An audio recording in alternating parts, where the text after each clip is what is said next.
You're listening to Sudbury News Talk. I want to show you something. Stand by. On the morning shift. Anything could happen. Sudbury News Talk on the morning shift.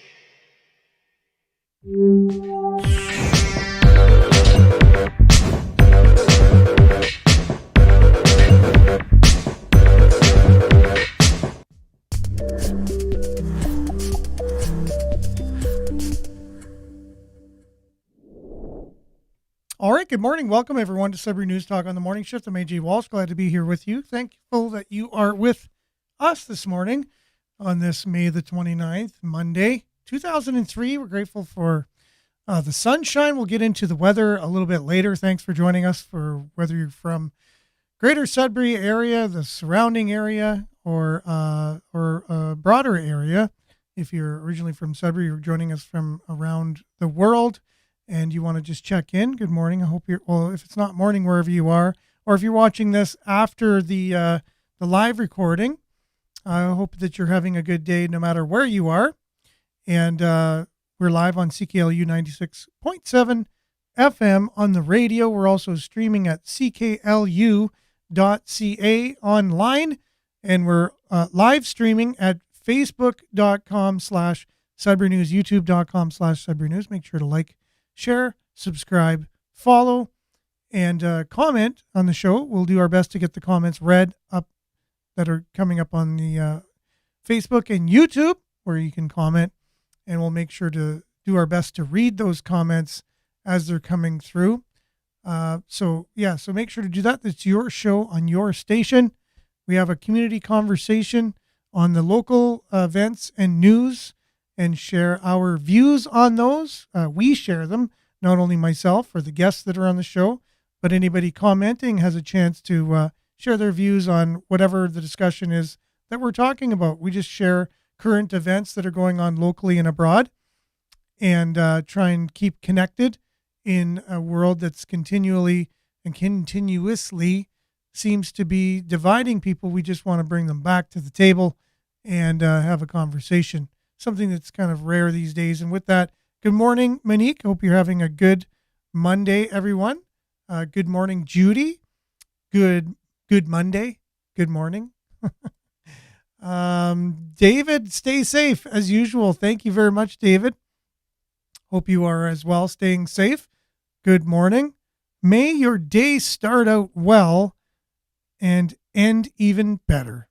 Thank you, Belinda. Always a very positive way to start our day. Much appreciated. We're going to have some great weather news, so that will be a fantastic way to start our Monday. You know, Mondays are sometimes gloomy. You know, the Boomtown Rats, I don't like Mondays. You know, Monday's the beginning of a lot of people's work weeks, and so it can be a bit depressing, but I don't know. With beautiful weather like this, it's a little harder to be depressed or get down on the fact that it's Monday. So Monday gets a bad rap. You know, can't we look forward to a positive week no matter what we're doing? Make the best of it, right? We're going to have a good week. Set your goals for the week, and just have hope that it's going to be a good week. And hope itself sometimes can lead to having a great day. And with that, good morning, Denise, as well. Good morning, everyone. Hope you're having a great morning, Denise. Let's just dive right in. We got weather, we got sports, got a lot of news to cover, and hopefully a little bit of a deep dive this morning. So we'll look into the fire that we just had here in Greater Sudbury downtown. Speaking of fire, there's a petition going forward about our fire services in town. We'll talk a little bit about that. Local sports, the Sudbury Spartans under 18 were in action against the Sioux. A little bit about that. And the deep dive today, a little bit about how reporting was handled through the last 3 years, and is mainstream media being a little bit too cautious on simply reporting on the news, and is journalism still alive, basically? We'll hear from a former global news technician who says that they've seen things that worried them in holding back reporting on certain things during the last 3 years, and indeed left their job at Global News. So that will be a little later. We got lots of stuff to cover. Stay with us. It's going to be a great show. We'll start with the weather. We'll be back right after this.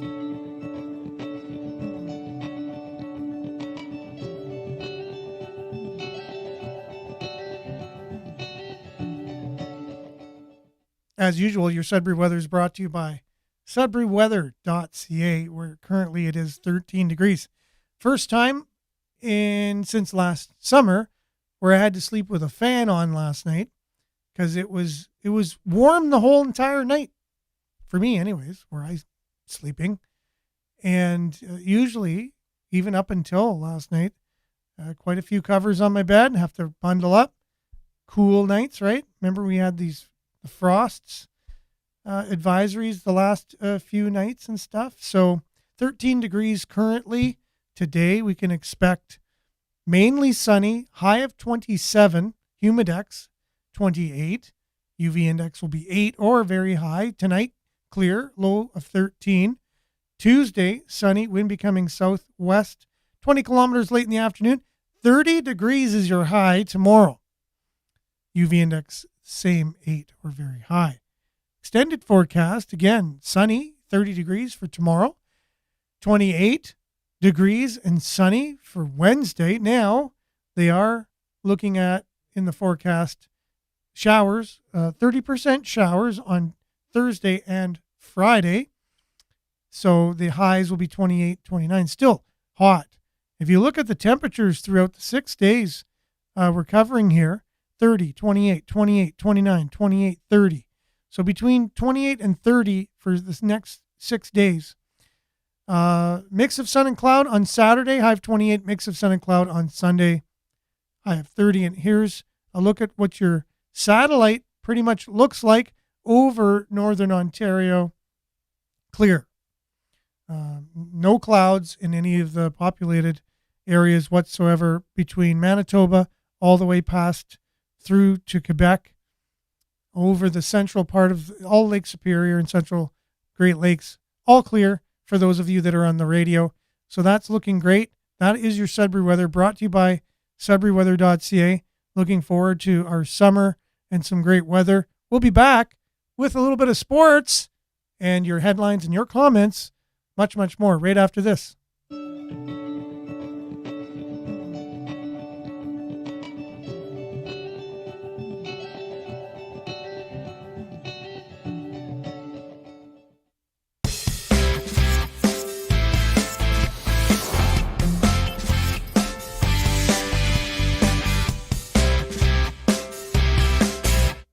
Sudbury Sports brought to you by Randy Pascal and his website, sudburysports.com. Randy Pascal is that Sudbury sports guy reporting on sports for as long as I can remember here in the city. Anyone who's been involved in sports knows Randy Pascal, knows that he covers sports like nobody's business. And here, the Junior Spartans, under 18 team, played against the Sioux Sabercats over the weekend. They squeaked by with a victory, 28-27. They'll take it any way they can. And comments coming from the coach here. We're speaking to Sudbury.com.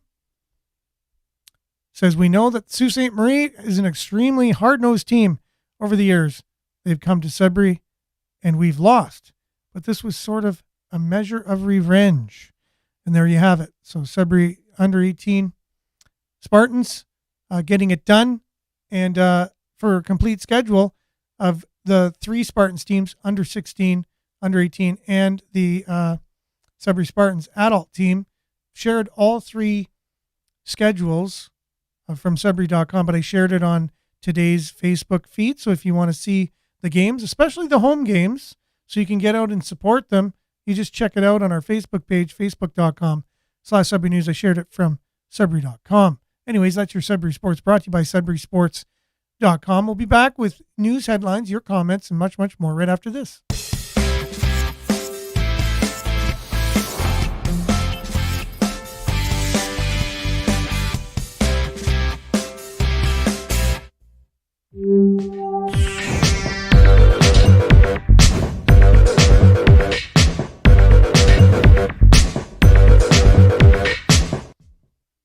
and we are back indeed.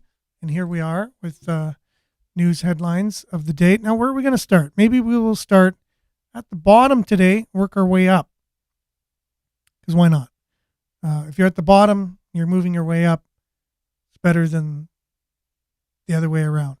Now, the other day we had a grade 5 class from Immaculate Conception in Valcarin, and I shared a little video of the moose that they saw in their schoolyard, but it was really small on the screen, and I just thought we could just share this today, and I'll just turn down the volume a bit here. You can hear the students. They're very excited in the background, seeing this moose in their schoolyard.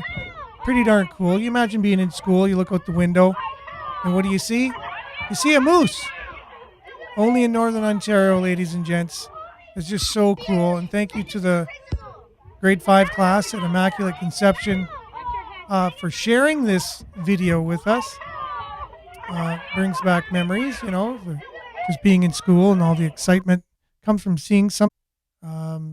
Never sure how these things go. And troubleshooting on the fly. Thanks for bearing with us, everyone. Looks like we lost everyone online, but we'll see.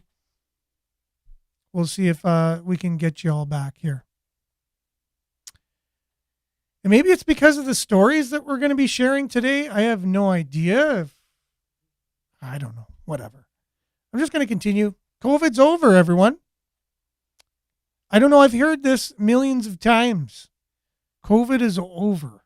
This is cbc.ca. Hospitals in northeastern Ontario close testing clinics, loosen mask rules is the headline.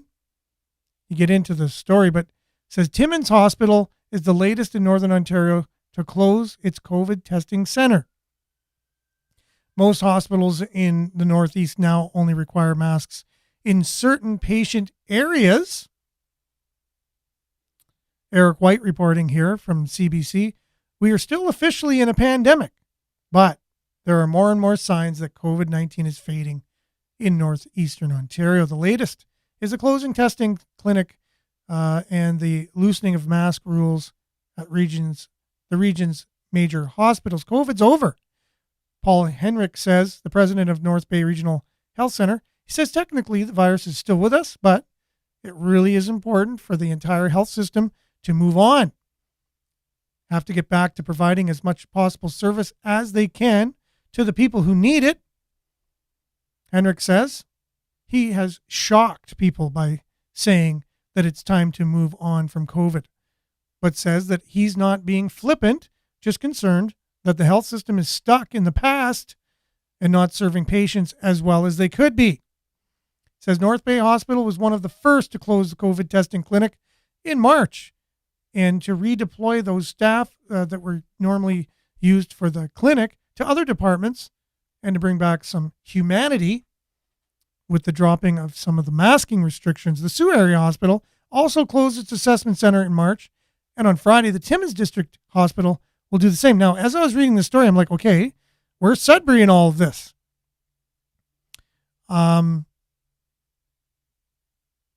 So there's a quote from the Timmins Hospital spokesperson and things. So I just said, well, what about Sudbury, So I kept moving on here, and I thought I saw it. Oh, yeah, the assessment center at Sudbury Hospital is still running. So the only community in Northern Ontario. We really want to stick with this, I guess. The assessment center at the Sudbury Hospital is still running, but Health Sciences North has joined other hospitals in the region, but it has joined other hospitals in loosening masking rules, now only requiring faces be covered in certain patient areas. Very slow to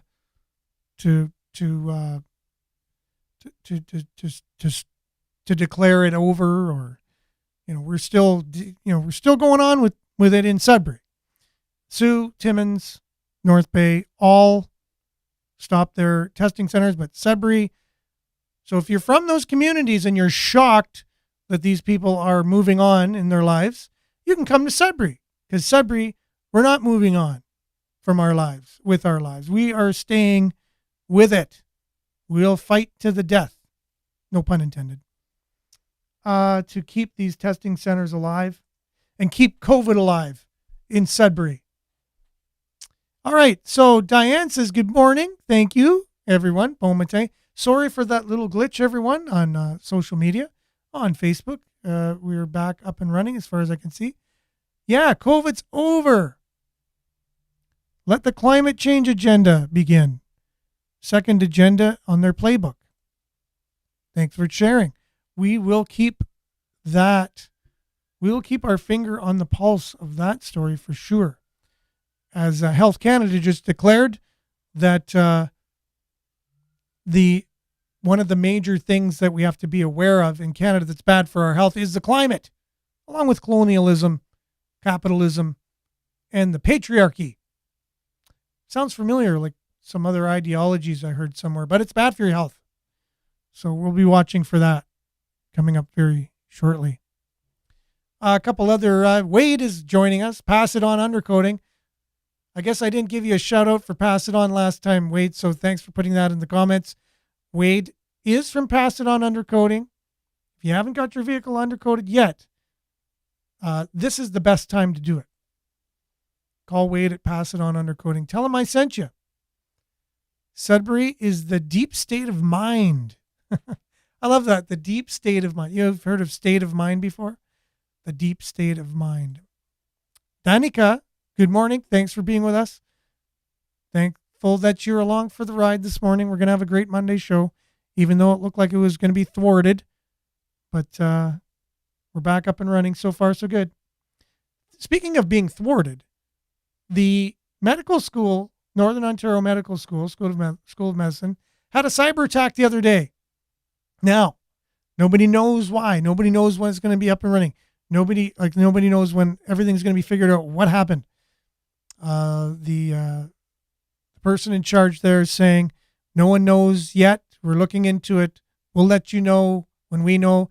And apparently something's going to come out this week of what happened with this cyber attack.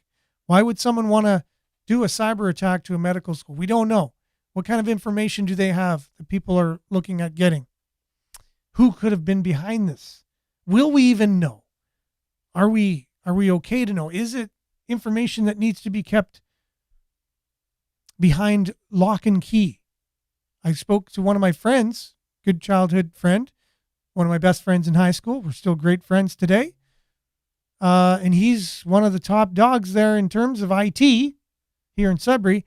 He said he is in no way, shape, or form in a position to comment on this. He probably knew that I was digging a little bit for the show. And but he said, we will know soon. And that it's not really his thing to look after here in Sudbury. As you know, or maybe don't know, that the Northern Ontario Medical School of Medicine has, they are here in Sudbury and they're also in Thunder Bay. So he said the Thunder Bay people are where the servers are. And so they're dealing with the issue there. But cyber attacks, they're happening. And I think they're going to happen more regularly. Watch for that. So again, right, here's the fire plan stokes bitterness. Petition calls for officials to step down. My goodness, some heated, people are getting heated over this issue for sure. The petition, launched earlier this week by an individual named Trevor Smith, accuses Archer and Nichols, so Ed Archer of the city, and Joe Nichols, general manager of community safety, accuses them of undermining the volunteer fire service. Trevor Smith, in a pseudonym. Oh, Trevor Smith is a pseudonym, not his real name. The Stars confirmed the identity of the individual. Fearing repercussions, they asked not to be identified. The Sudbury Fire Department is fractured beyond repair, needs rescue. No pun intended, I guess. Every resident of Sudbury is at risk from this mismanagement. The change must start from the top down, Smith writes. Ed Archer and Fire Chief Joe Nichols have repeatedly pushed to close volunteer fire stations and eliminate volunteer firefighters. This affects volunteers and citizens in outlying communities such as Beaver Lake. This affects, Beaver Lake, Cape Real, Skeed, Lively, Chelmsford, and Wanapitei. The mismanagement also affects full-time firefighters and the citizens living in the city proper. The Star reached out to Tom Davies Square for comment. Star asked Archer asked him the following 3 questions. 1. When residents from many wards continue to agitate against this plan, why are you still pursuing it? 2. What can you say to residents who are concerned about the state of their fire services? 3. Will you consider resigning? Wow, this is getting heated. Again, no pun intended, keeping with the fire theme. The municipality did not respond to the questions. And are you surprised at that? Are you surprised when any news service reaches out to any authority and says, do you have comments on this? And they don't hear back. Are you surprised at that? I am not. Okay. The city has, this is back, quote here. The city has a process in place for residents to bring petitions. Oh, sorry. They did issue a statement. They didn't respond to the reporter. They issued a statement, though, which is, I guess, not as great as responding, to answer questions, but a statement is a statement. At least they responded. So I retract my earlier statement of when people don't even respond. So they did. The city has a process in place for residents to bring petitions to the city council. All petitions should be submitted to a member of council who will present the petition on behalf of the petitioners to council. Marie Latilinen, Director of Communications and Community Engagement, told the Star, if the reader of this petition would like to submit an official concern, they must use this process.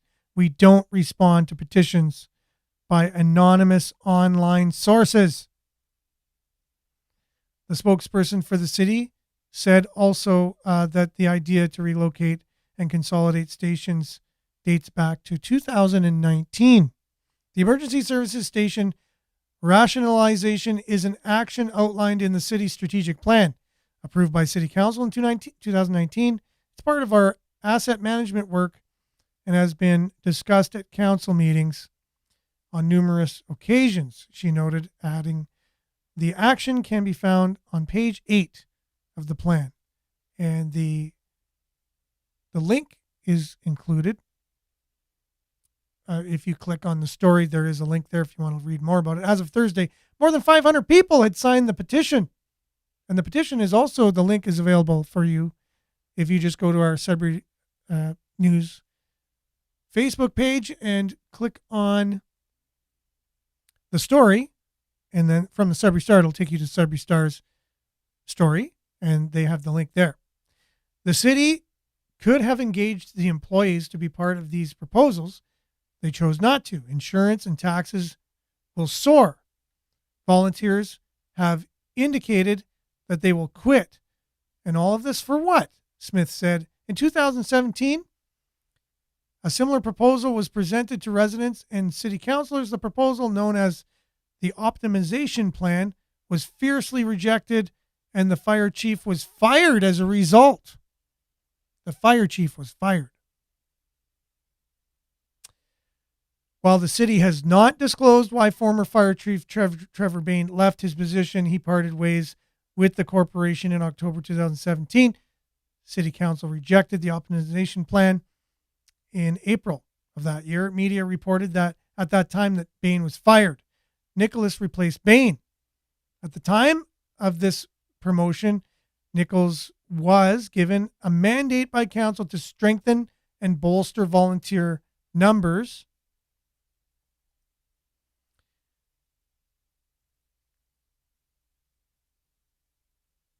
and the relationship with them. Nichols advocated for the optimization plan in 2017 and has now presented the station relocation study, which is basically the optimization plan without staffing changes, Smith offers. Committees established by Nichols have dissolved.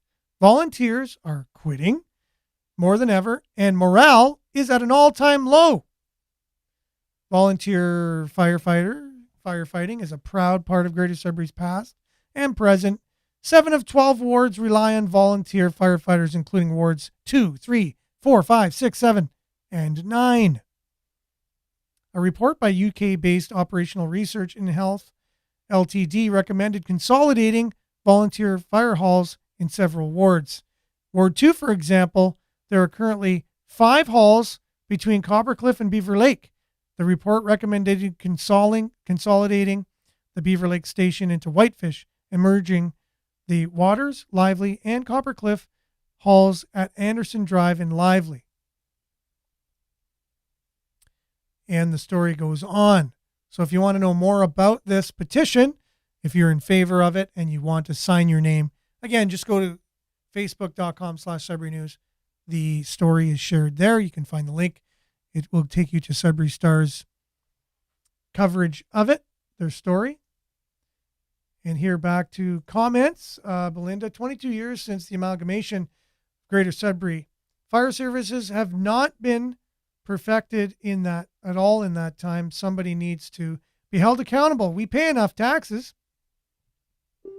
Well said, or thank you for that comment. Dave says, not surprised. The city didn't reply to why certain golf courses aren't paying taxes. If only CBC would take a deep dive on that subject. Well, for sure, Dave, I agree with that one. Let's see here. So Jesse says, I know this is off subject, but why should 2 people on ODSP have half the money taken away if they are both disabled? Why take half their money? I'm sick of this discrimination. Okay. Yes, Jesse, you are definitely an advocate for people on ODSP. It is off topic, but again, I'm getting your word out there as much as I can so that people that are in a similar boat as you could also know that they have people that are feeling the same way that you are. And maybe I need to look more into that, into the ODSP situation in our province and see if there's anything we can do to better that part of our health system, that part of our system in general. The police made an interesting poem based on Tracy Chapman's I Got a Fast Car. You know, I got a fast car. That one. Sorry for the singing and sorry for the terrible rendition. However, or you got a fast car. It's not I got a fast car. So you got a fast car. I want a ticket anywhere. They got in brackets, traffic court. Maybe we can make a deal. Probably not. Maybe together we can get somewhere. The impound lot. I guess they're answering all the questions from Tracy Chapman. Any place is better than a tow bed on the side of the road. Start from zero, got nothing to lose. But your vehicle for 14 days, possibly. Maybe we'll make something. Me, myself, I got nothing to lose. Except you'll lose your license for 30 days. Whoever did this is creative, and it's kind of funny. The driver was charged for speeding and stunt driving after they were caught doing 90 kilometers in a posted 50 kilometers in a residential area. The driver was also found to be a suspended driver and was charged accordingly. The vehicle was impounded for 14 days. The driver's license is suspended for 30 days. We remind drivers that under the Highway Traffic Act, speeding of 40 kilometers or more in a zone that is less than 80 kilometers is considered stunt driving in Ontario. Make sure to pay attention to your speed while you're driving. It could mean all of those infractions and more, and hurt your pocketbook, and you won't even be able to get to drive to work if you don't have a vehicle, right? So Jesse also hoping, really hope the gentleman that passed away this weekend wasn't on ODSP and didn't do so because of depression that follows it. Sure. And we'll get to that story that you're referring to in a second, Jesse. Thanks for sharing that. Dave also says the city fire department is running at a 30% overtime rate as they milk the cash cow. There are definite things we need to do there in order to better the situation. I think there's a lot of things we can do with our fire services here. Make it better. Like why?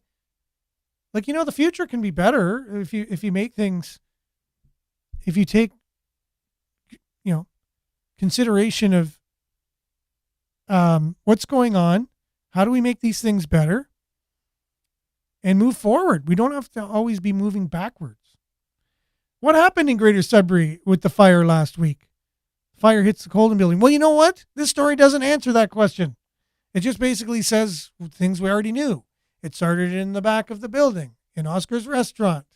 There were many people that thankful to firefighters for getting out many pets and people, and no one was hurt other than, I just learned, 2 cats perished in that fire. I didn't know anybody perished or any animals, but I found out 2 cats perished. We will know more, hopefully, on how that fire started, who did it. There's many questions that can be answered, hopefully, in the future. We do still not know the answers to that. And the answers, as Jesse posed, we still do not know. The gentleman, only known as Matthew to us, has been found deceased. We've been looking for him for the past few days. At approximately 10:40 a.m. on Sunday, police report they located a deceased 29-year-old man reported missing the previous day. Matthew, whose last name was withheld by Greater Sudbury Police Service, was found by members of the search and rescue team with the assistance of an OPP helicopter. Our deepest condolences go out to Matthew's family and friends. Greater Sudbury Police Services reported on social media. We ask that you respect their privacy during this difficult time. Police say that no foul play at this time is suspected, according to their press release. So our condolences as well go out to Matthew's friends and family. Very sad, indeed. And as Jesse said, we hope that ODSP is, and the amount of money that he's receiving from ODSP was not a factor in this, or mental health, possibly.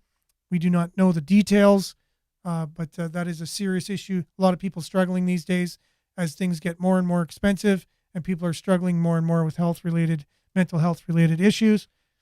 Belinda says fires devastate people's lives, especially when there is a loss of life. Really? Somebody needs to be held accountable. This is not something that can be swept under the table. Again, that's Belinda. And again, that's referring to our fire services here in Sudbury. Do we got time then to get a little bit into our deep dive today? And we should. Mainstream media, again, it's something that I like to keep an eye out on and for and whatever to make sure that people are getting the news that they should be getting from an industry that include journalists that are supposed to be there to be our watchdogs as to what's going on. And the last 3 years was a really great litmus test to that. Have they been really covering things the way that they should? Have they been asking the questions that people ask in general? And they, journalists should be really asking deeper questions than the average everyday Joe or whatever ask, and get the story for people so they don't have to do it themselves. And so Diane, yes, offering condolences as well to his young family. It is indeed sad. So with that, there is the Epic Times, an independent news service that's out there. has a story that they've released on injuries due to the solution that we've been told, everybody's been told to get and mandated in many cases, and lost their jobs if they didn't. But now there's some injuries that have happened from that. There's just a trailer I'm going to share with everybody, and then we'll dive into a global news journalist or whatever, a technician that ended up losing their jobs due to the way that this was being covered, and certain questions weren't being asked and things were being withheld. So we'll get into this story, which we are going to cover here. We're not going to try and hide behind anything and try and get the word out if indeed things are happening. We want to do our best to educate people. And is this a reality or not? You be the judge. We'll be back right after this. I had a vaccine and I began to shake uncontrollably. He just died 33 days later. I can't hold my head up right. I collapsed. That's all I remember. From the very outset, we did not meet the normal conditions required to proceed. We're going to be talking about the vaccine injured, which the federal government and state agencies pretends doesn't exist. We went to a local hospital and they treated her like a crazy person. I see this as a breakdown of our bureaucratic structures that were supposed to keep us safe. I think there's a lot of people that don't know that they're injured. We have substantial data showing miscarriages increased by 300% over the 5-year average. Pfizer should have been off the market by February 1st of 2021. 300% increase in cancer. Data reported to Pfizer, it's 8 pages long. They are novel and unexplained symptoms. Neurological, over 1,000% increase. 1,000. The doctor doesn't know what that is and how to treat it. The mind games are ridiculous. She was faking it, that it's misinformation. There is almost no opportunity for justice. If you can't see it, then you don't know that it needs to be fixed. It was becoming pretty apparent that the hospital knew something was going on.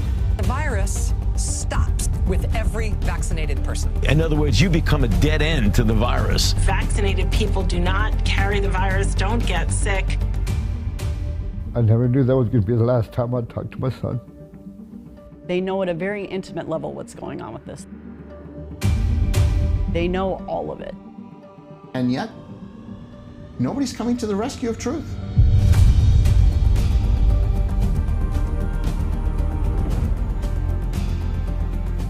So again, the dramatic music in the background and whatever, right? So I began to shake uncontrollably. I apologize for that. I'll just close that. So you have that there. That's they've done a documentary on injuries, and you're able to look into that yourself. It's really not hard to find if you just look up, do some keyword searches, and do your own research. I know people personally that have been affected. And so I know that it's not just crazy people, as it said in that little trailer there. That's a real thing, and but if you watch mainstream media, you really wouldn't know anything's going on at all. We're just concerned about about the virus still being out there, and worried about getting it, not worried about the solution that we had and what dangers that could cause people. And even if there's not much of it, like someone might say, well, it doesn't happen very often, or whatever. Well, at least we need to just acknowledge it, that it happens at least. That's all we're saying. So again, here's a reporter or someone involved with global news who ended up losing their job. I think just asking similar questions that I was asking, like, why don't we just report on what's going on? Like, why do we have to filter what we're saying to people? And anyway, so they testified at the National Citizens Inquiry, and here's Andrew Lawton interviewing this individual on his podcast. We'll check back right after this.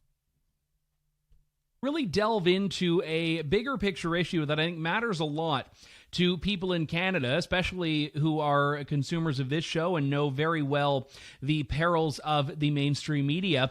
But just to give it a bit of a setup here and some context, you may have seen in the course of the National Citizens Inquiry a testimony from one woman, a former employee of where I used to work, Global News, who spoke about the mainstream media pushing an agenda. Take a look. We do things like on the 5 o'clock news where we would just say, and sadly, another business has shut down due to COVID. And we were not actually holding anyone to account saying, is what we're doing fair? You know, when people are using plexiglass and sitting outside, and that, you know, you can go up to the counter and order, but you can't have a waitress come to you, or you got a mask, you know, all the things that didn't make any sense. We were just shoving it in your face like it was something you needed to accept, rather than questioning, is this really making sense for a business owner, for this person's livelihood? You know, we never stood up for the people. We just, as far as I'm concerned, shoved propaganda in your face. That woman is Anita Krishna, whose outspoken criticism of the COVID era and the COVID regime ultimately cost her job in the control room at Global News. And then she had a very powerful and I think very impactful testimony before the National Citizens Inquiry last week, and joins us now to expand on that and perhaps delve even further into it. Anita Krishna, it's wonderful to talk to you. Thanks so much for coming on today. Well, thank you. Thanks for inviting me. Now, you and I were just chatting a little bit before the show began, and I've mentioned it to my audience, but just so everyone's on the same page, I used to work for that very same company. I did a talk radio show for Chorus, which ended up merging with Global, and the fact that my show was canceled, I think, says a fair bit about the relationship near the end of it. It's also the company that Danielle Smith ultimately walked away from, having increasing issues with the micromanaging of what she was allowed to talk about on her show. And you and I, though, were in very different cases because you weren't even on camera at Global. You weren't even being punished for things you said on air. So what happened? That's a very good point. I mean, I've said this many times in other podcasts. I was a technician. I'm a technical director. I press the buttons and make the newscast happen.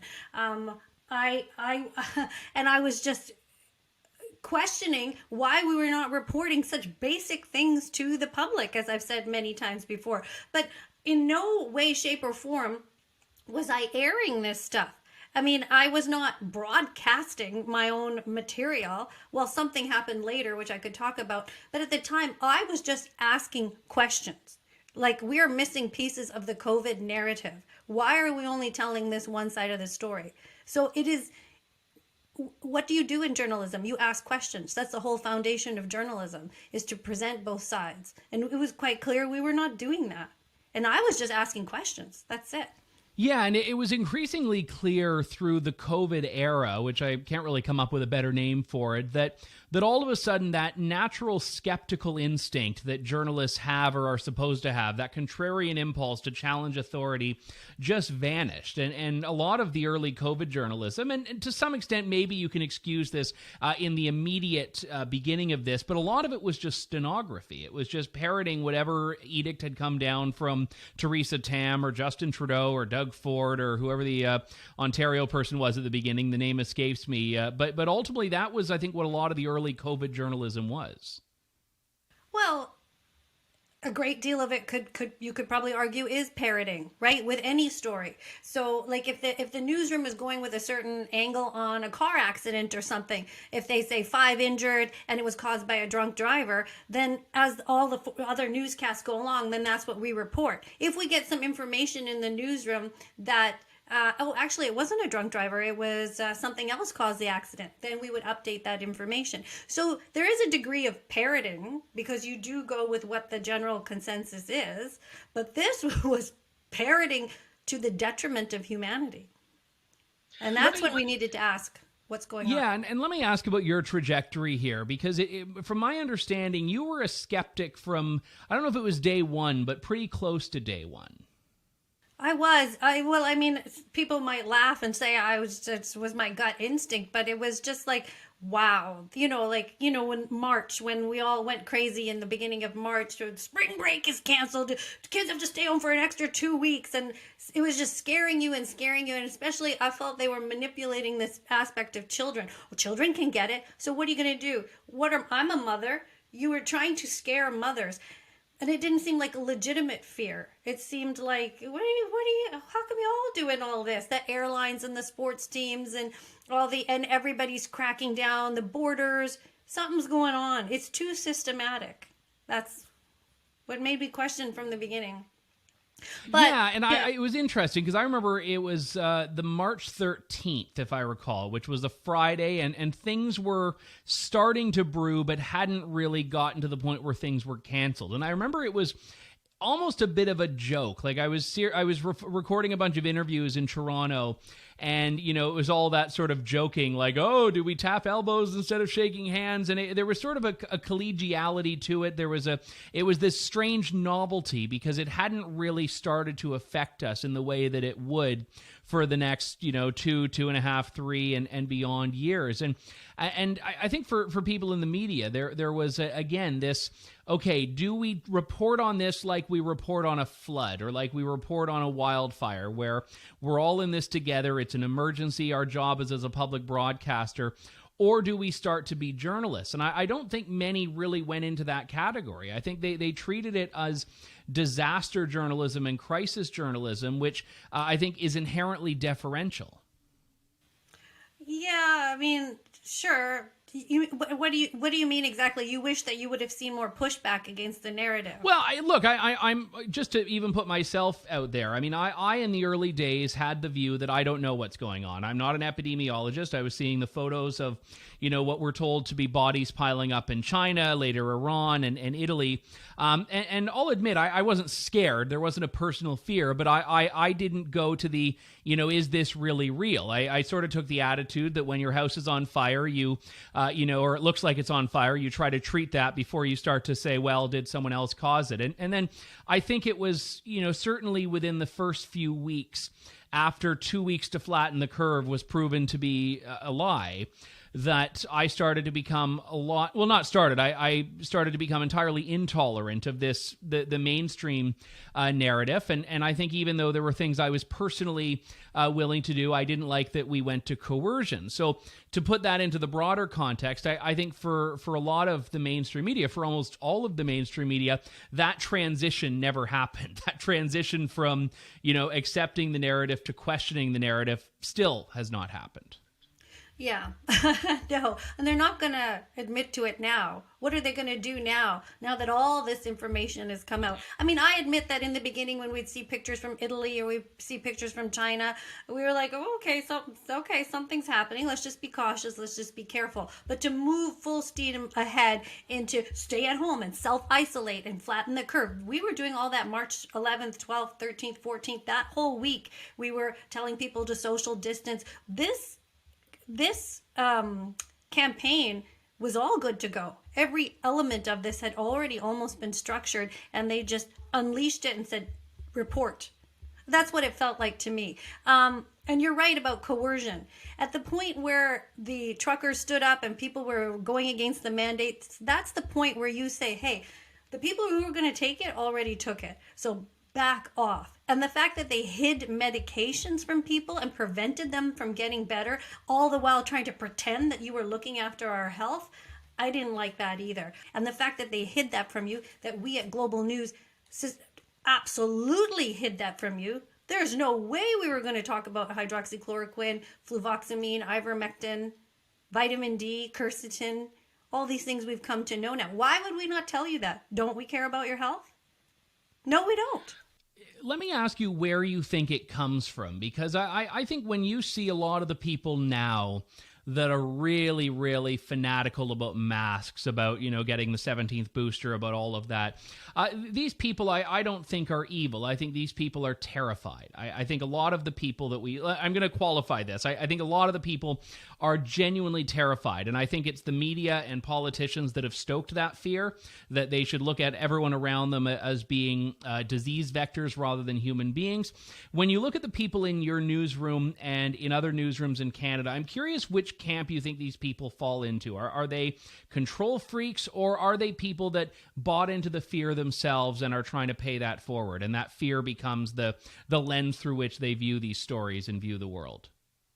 I think so. I think you've touched on something there. It's not to say that everybody's evil and conspiring, right? So when people say, oh, you've got all that liberal money, well, we didn't get the money. Like, we're just the minions that work in the newsroom. Nobody's handing us a check. That is from above. Somebody's subsidies, kickbacks, tax breaks, or something else is happening there. So people sometimes would say, oh, well, you got a check and that's why you reported that way. No, they didn't. Actually, they didn't.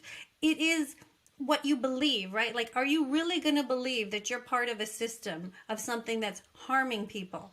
So when you put your little provincial health officer on the air and she's telling you to do all these things to stay safe, you're probably likely to believe it because it's incomprehensible to believe that there could be a narrative.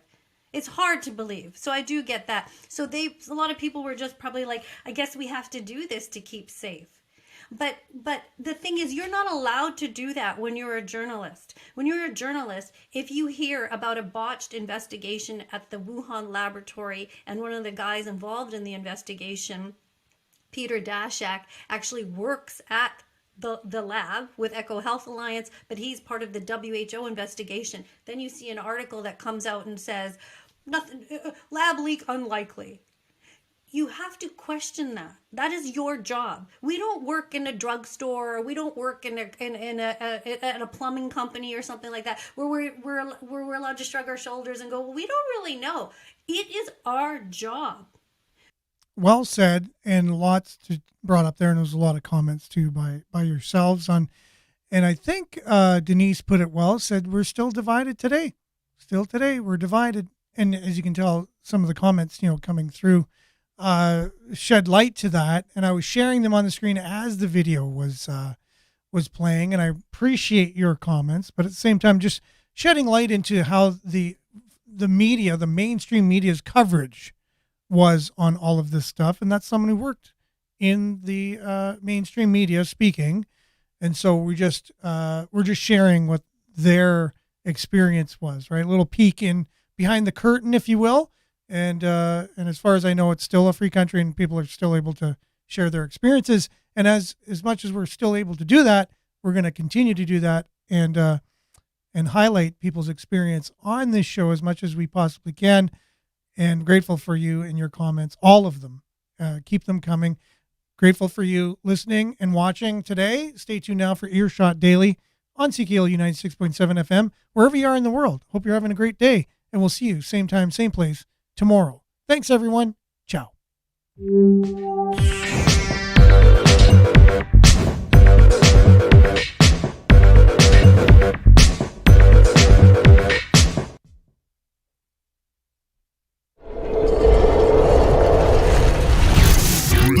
This is Sudbury News Talk on the morning shift.